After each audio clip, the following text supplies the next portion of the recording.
mo na si Ate Carol mo? Tita, ano ba yung sinasabi mo? Tita, gagawa ko lang pataan. Hindi ko susubong buhay ni Ate Carol.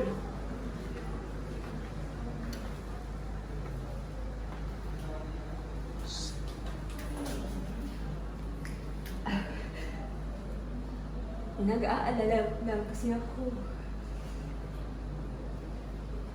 Simula nang mamatay sa aksidente yung mga magulang niyo at nakoma si Ate Carol mo, isinantabi mo na lahat ng mga pangarap mo. Iniisip lang kasi kita. Salamat sa pagpapaalala sa akin, tita. Pero lalaban ako para sa pamilya ko.